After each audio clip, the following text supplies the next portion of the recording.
نحمدہ نصلی ونصلی علی رسولہ الکریم اما بعد فاعوذ باللہ من الشیطان الرجیم بسم اللہ الرحمن الرحیم قال اللہ تبارک و تعالی فی القرآن المجید والفرقان الحمید وَلَقَدْ آتَيْنَا دَاوُودَ وَسُلَيْمَانَ عِلْمًا صدق اللہ العظیم وصدق رسولہ النبی الامین المتین الکریم وَنَحْنُ عَلَىٰ ذَلِكَ لَمِنَ الشَّاهِدِينَ وَالشَّاكِرِينَ وَالْحَمْدُ لِلَّهِ رَبِّ الْعَالَمِينَ۔ آئیے ناظرین کرام، سننے اور سنانے سے پہلے پیارے نبی صلی اللہ تعالی علیہ وسلم کی بارگاہ مقدس میں درود پاک پڑھے۔ اللہ رب محمد صلی اللہ علیہ وسلم ونحن عباد محمد صلی اللہ علیہ وسلم صلاۃ وسلام علیک یا رسول اللہ وعلی آلہ واصحابک یا نور اللہ صلی اللہ تعالی علیہ وسلم۔ سامعین کرام، ابھی میں نے جس آیت کریمہ کو آپ حضرات کے سامنے تلاوت کرنے کا شرف حاصل کیا، اللہ کریم قرآن پاک میں ارشاد فرماتا ہے وَلَقَدْ آتَيْنَا دَاوُودَ وَسُلَيْمَانَ عِلْمًا، کہ بے شک میں نے داؤد اور سلیمان کو علم عطا کیا۔ اللہ ارشاد فرماتا ہے۔ اس آیت کی تفسیر میں حضرت جنید بغدادی رحمۃ اللہ تعالی علیہ ارشاد فرماتے ہیں کہ یہاں علم سے مراد کیا ہے۔ علم سے مراد یہاں پر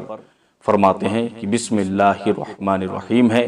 یعنی کہ گویا کہ اللہ ارشاد فرماتا ہے کہ بے شک میں نے داؤد اور سلیمان کو بسم اللہ الرحمن الرحیم کا علم عطا کیا۔ سبحان اللہ۔ آج ہم انشاءاللہ العزیز بسم اللہ الرحمن الرحیم کے متعلق کچھ حدیثیں اور کچھ اقوال بیان کریں گے۔ آپ حضرات اسے غور سے سنیں، اسکپ نہ کریں، مکمل سنیں، انشاءاللہ العزیز آپ کا ایمان تازہ ہو جائے گا۔ حضرت علی رضی اللہ تعالی عنہ ارشاد فرماتے ہیں کہ جب بسم اللہ الرحمن الرحیم نازل ہوئی، پہاڑوں سے آوازیں آنے لگی، پہاڑوں سے آوازوں کی گونج آنے لگی۔ حضرت علی کرم اللہ وجہ الکریم ارشاد فرماتے ہیں کہ میں نے خود جو ہے پہاڑوں کی گونج میں نے سنی،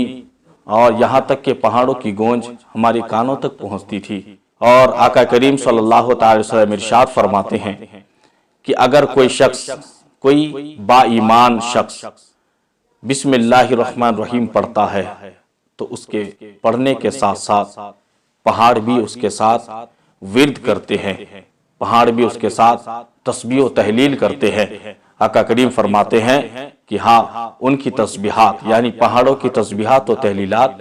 ہر کوئی سن نہیں سکتا۔ گویا کہ جب کوئی مسلمان، جب کوئی مومن بسم اللہ الرحمن الرحیم پڑھتا ہے تو اس کے پڑھنے کے ساتھ ساتھ گویا کہ جتنے پہاڑ ہے وہ پہاڑ بھی گویا کہ اس کے ساتھ تسبیحات و تحلیلات میں مصروف ہو جاتے ہیں اور اللہ کے نام کا ذکر شروع کر دیتے ہیں۔ سبحان اللہ۔ تو یہ بسم اللہ الرحمن الرحیم کی تاثیر ہے، یہ بسم اللہ الرحمن الرحیم کی گویا کہ یہ برکت ہے۔ خود اللہ کریم ارشاد فرماتا ہے کہ جس چیز میں میرا نام لے لیا جائے، میرا نام کا ذکر کر لیا جائے، اس میں برکتیں ڈال دیتا ہوں، اس میں برکتیں عطا کر دیتا ہوں۔ گویا کہ جس چیز میں، جس کام کا نام لیں گے، گویا کہ اس کام میں اللہ برکت عطا فرمائے گا، برکت نازل فرمائے گا۔ حدیث پاک ہے کہ آقا کریم صلی اللہ تعالی علیہ وسلم ارشاد فرماتے ہیں، اور اس حدیث کے راوی حضرت ابو ہریرہ رضی اللہ تعالیٰ عنہ فرماتے ہیں کہ آقا کریم صلی اللہ تعالی وسلم نے مجھے ارشاد فرمایا کہ اے ابو ہریرہ، جب تم وضو کرو تو وضو کرنے سے پہلے بسم اللہ الرحمن الرحیم پڑھ لیا کرو، اس لیے کہ جب تک تم وضو کرتے رہو گے، جب تک تمہارا وضو ختم نہیں ہوگا، اس وقت تک کرامن کاتبین تمہارے نامہ اعمال میں نیکیاں لکھتے رہیں گے۔ سبحان اللہ۔ یہ بسم اللہ الرحمن الرحیم کی برکتیں ہیں کہ جب بندہ کوئی وضو کرنے سے پہلے بسم اللہ الرحمن الرحیم پڑھ لے تو گویا کہ جب تک اس بندے کا وضو جب تک ختم نہیں ہوتا، اس وقت تک گویا کہ اس کے نامہ اعمال میں نیکیاں لکھی جاتی ہے۔ اس لیے ہمیں چاہیے کہ ہم جب بھی وضو کریں تو وضو کرنے سے پہلے بسم اللہ الرحمن الرحیم پڑھ لے، تاکہ جب تک ہمارا وضو ختم نہ ہو اللہ ہمارے نامہ اعمال میں نیکیاں لکھتا رہے۔ اس لیے ہمیں چاہیے کہ ہم بسم اللہ الرحمن الرحیم کثرت سے پڑھیں، جو بھی کام کرے، چاہے کھائے، چاہے پیے، چاہے اٹھے بیٹھے، جس کام کو بھی ہم کرنے کا ارادہ کریں، اس کام کو کرنے سے پہلے ہمیں چاہیے کہ ہم بسم اللہ الرحمن الرحیم کا ذکر کر لیں۔ حضرت ابو ہریرہ رضی اللہ تعالیٰ عنہ فرماتے ہیں کہ آقا کریم صلی اللہ تعالی وسلم نے مجھے ارشاد فرمایا، اے ابو ہریرہ، جب تم سفر کے لیے روانہ ہو تو سفر سے پہلے جب تم سواری پر چڑھو تو بسم اللہ الرحمن الرحیم پڑھ کر جو ہے سواری پر چڑھو، اس لیے کہ جب تک تم سفر کرتے رہو گے تو سواری کے ہر قدم پر اللہ تمہیں نیکی عطا فرمائے گا۔ سواری کے ہر قدم پر اللہ تمہیں نیکی عطا فرمائے گا۔ ہر قدم پر گویا کہ جب تک وہ سواری چلتی رہے گی، اس سواری کے ہر قدم کے بدلے میں اللہ ہمارے نامہ اعمال میں نیکیوں کا اضافہ فرماتا رہے گا۔ اس لیے ہمیں چاہیے کہ جب ہم سفر کریں، اب اس وقت چونکہ گھوڑے کا دور نہیں ہے یا اونٹوں کا دور نہیں ہے کہ آدمی گھوڑے یا اونٹ پر سواری کرے، ابھی موٹر سائیکل، کار اور دیگر جو سواریاں ابھی چل رہی ہے، ابھی ان چیزوں کا دور ہے۔ تو چونکہ اس وقت چونکہ موٹر سائیکل، جہاز، ان چیزوں کا چونکہ اس وقت تو کوئی تصور ہی نہیں تھا انسان کے دماغ میں، اس وقت جو سواری چلتی تھی آقا کریم نے اسی کی مثال پیش فرمائی۔ لیکن ہم یہ کہہ سکتے ہیں کہ آج بھی اگر ہم سفر کریں، چاہے بائک سے سفر کریں، چاہے کار سے سفر کریں، چاہے ٹرک سے کریں، چاہے ہوائی جہاز سے کریں، چاہے بس سے کریں، چاہے سائیکل سے کریں، چاہے جس بھی سواری سے ہم سفر کریں، اگر ہم سفر کرنے سے پہلے بسم اللہ الرحمن الرحیم پڑھ لیں گے تو انشاءاللہ العزیز ہمیں یقین ہے کہ جب تک ہماری سواری چلتی رہے گی، اگر سائیکل پر چڑھنے سے پہلے بسم اللہ پڑھ لیں گے تو جب تک سائیکل چلتی رہے گی اللہ ہمارے نامہ اعمال میں نیکیاں لکھتا رہے گا۔ اور اگر ہم بائک چلا رہے ہیں تو بائک پر سوار ہونے سے پہلے اگر ہم بسم اللہ الرحمن الرحیم پڑھ لیں گے تو انشاءاللہ العزیز جب تک ہماری بائک چلتی رہے گی اللہ ہمارے نامہ اعمال میں نیکیاں لکھتا رہے گا۔ اگر ہم بس پر سواری کر رہے ہیں تو جب تک بس پر سوار ہونے سے پہلے اگر ہم نے بسم اللہ الرحمن الرحیم پڑھ لیا تو جب تک بس چلتی رہے گی انشاءاللہ العزیز اللہ ہمارے نامہ اعمال میں نیکیاں لکھتا رہے گا۔ یا پھر اگر ہم ہوائی جہاز سے سفر کر رہے ہیں تو ہوائی جہاز پر سوار ہونے سے پہلے اگر ہم نے بسم اللہ الرحمن الرحیم پڑھ لیا تو جب تک ہوائی جہاز چلتا رہے گا، اڑتا رہے گا، اس وقت تک ہمیں اللہ ہمارے نامہ اعمال میں نیکیاں لکھتا رہے گا۔ گویا کہ ہم جس طریقے سے بھی، جس سواری پر بھی ہم سوار ہو، چاہے گھوڑے ہو، چاہے اونٹ ہو، چاہے سائیکل ہو، چاہے بائک ہو، چاہے کار ہو، چاہے بس ہو، چاہے ہوائی جہاز ہو، اس پر سوار ہونے سے پہلے بسم اللہ الرحمن الرحیم اگر ہم پڑھ لیں گے تو انشاءاللہ جب تک وہ گاڑی چلتی رہے گی، جب تک وہ سواری چلتی رہے گی، جب تک جہاز چلتا رہے گا، جب تک گاڑی چلتی رہے گی، اس وقت تک اللہ ہمیں نیکیاں عطا فرماتا رہے گا۔ اس لیے ہمیں آج چاہیے کہ ہم اگر ہم سواری کر رہے ہیں تو ہم جو ہے پہلے بسم اللہ الرحمن الرحیم پڑھ لے تاکہ جب تک ہم سفر کرتے رہے اللہ ہمارے نامہ اعمال میں نیکیاں لکھتا رہے۔ ہم ٹرین سے جا رہے ہیں تو ٹرین پر سوار ہونے سے پہلے بسم اللہ الرحمن الرحیم پڑھ لے تو جب تک ٹرین چلتی رہے گی انشاءاللہ اللہ ہمارے نامہ اعمال میں نیکیاں لکھتا رہے گا۔ اس لیے یہ بسم اللہ الرحمن الرحیم ہے، اس لیے ہر کام میں بسم اللہ الرحمن الرحیم کو ضرور شامل کرے، اللہ اس کام میں برکت عطا فرماتا ہے۔ آپ کھانے بیٹھو تو کھانے سے پہلے بسم اللہ پڑھو، پانی پی رہے ہیں تو پانی پینے سے پہلے بسم اللہ پڑھو، ماں اگر اپنے اولاد کو دودھ پلا رہی ہے تو دودھ پلانے سے پہلے بسم اللہ پڑھ لے۔ اور اگر ہم جو بھی کام کر رہے ہیں، چاہے ہم دن میں، چاہے صبح کے وقت ہم اپنے کاروبار کے لیے نکل رہے ہیں تو بسم اللہ الرحمن الرحیم پڑھ لیا کرے، انشاءاللہ آپ کے کاروبار میں برکت ہوگی۔ اگر کھانا کھا رہے ہیں تو کھانا کھانے سے پہلے بسم اللہ پڑھ لے، انشاءاللہ ہمارے کھانے میں برکت ہوگی۔ اگر ہم پانی پی رہے ہیں تو پانی پینے سے پہلے بسم اللہ پڑھ لے تو ہمارے پینے میں، اس پانی میں انشاءاللہ برکتیں نازل ہوگی۔ ہم کاروبار شروع کر رہے ہیں یا دکان کھول رہے ہیں تو دکان کھولنے سے پہلے بسم اللہ پڑھ لے تو اللہ جو ہے ہمارے کاروبار میں برکتیں عطا فرمائے گا۔ ہم کہیں پر سفر کے لیے جا رہے ہیں تو بسم اللہ پڑھ لے، انشاءاللہ اس بسم اللہ کی برکت سے اگر سفر میں کسی قسم کی پریشانی آنے والی ہوگی تو اللہ اس پریشانی کو دور فرما دے گا، اگر کوئی تکلیف آنے والی ہوگی تو اللہ اس تکلیف کو دور فرما دے گا۔ یہ بسم اللہ الرحمن الرحیم کی برکتیں ہیں، اس لیے ہمیں چاہیے کہ ہم ہر کام سے پہلے، ہر نیک کام سے پہلے ہمیں چاہیے کہ ہم بسم اللہ الرحمن الرحیم پڑھ لیا کریں۔ صرف ایک بات بتا دوں کہ اللہ اکبر، حضرت عیسیٰ علیہ السلام کا دور تھا، حضرت عیسیٰ علیہ السلام ایک راستے سے گزر رہے ہیں، کہیں پر جا رہے ہیں، اللہ اکبر، حضرت عیسیٰ علیہ السلام کیا دیکھ رہے ہیں کہ ایک شخص